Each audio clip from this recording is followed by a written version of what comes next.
Nous sommes en 1812.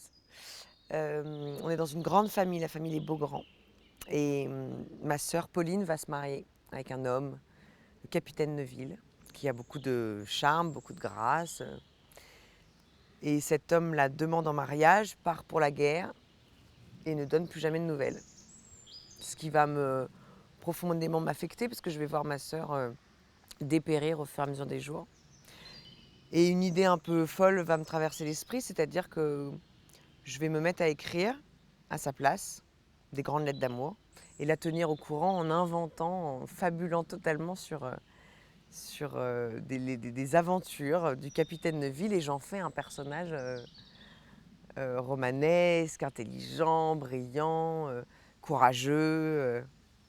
Et du coup, je suis un peu l'artiste de la famille parce que je deviens auteur et je me cache dans le grenier et j'écris toutes les nuits des lettres que je fais semblant de poster.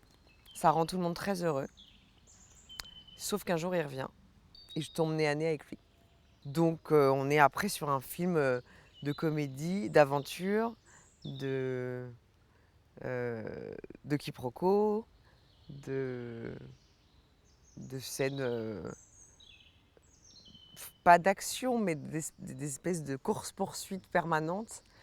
Et en même temps avec une plume, parce que d'abord on est sur un film de cette époque-là et que c'est très agréable d'avoir des répliques bien écrites.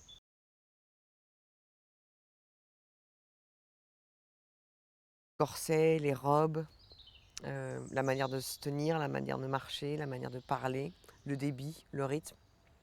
Et puis le corps, le déplacement, jouer avec son corps. J'ai eu l'impression, très franchement, de repartir à zéro, de réapprendre tout, de me surpasser, de me dépasser. J'avais un trac de dingue quand je suis arrivée. Je crois que le deuxième jour de tournage, j'avais une des plus grosses scènes avec 7-8 pages de texte.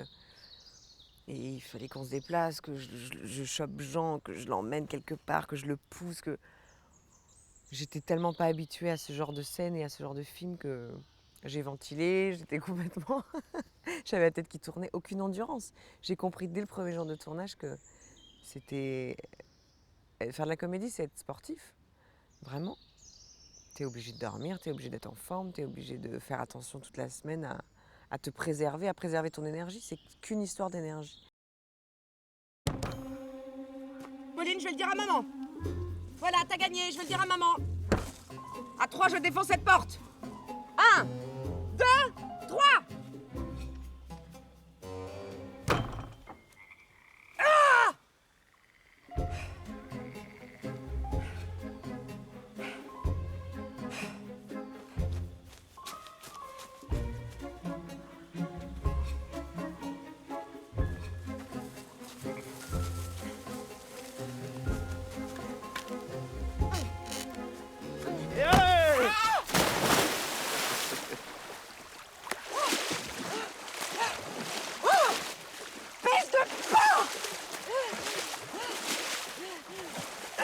Venez, venez.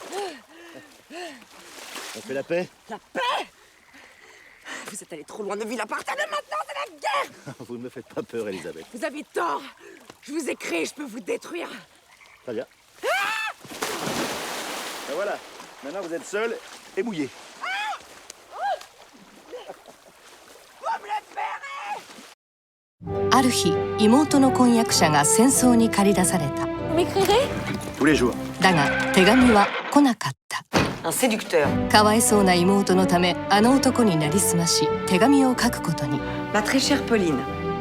数々の武勇伝をでっち上げ、 Encerclés par 2000 soldats qui donneront la... 最後は死んじゃったことに。しかし、 Il est revenu. Vous êtes mort en héros. Toute la ville le croit. Vous êtes en train de dénaturer mon œuvre. Des dizaines d'éléphants emportés comme ça, comme des foutus de paille. 嘘が嘘を呼び、街は大騒ぎ。 Partir. Non. 偽の英雄が巻き起こすロマンスと騒動の行き着く先は。 Vous êtes jalouse de votre sœur. Vous avez tort. Je vous ai créé, je peux vous détruire. Très bien. À vous demander solennellement la main de votre fille, Elisabeth. 英雄は嘘がお好き。この二人どうなるの？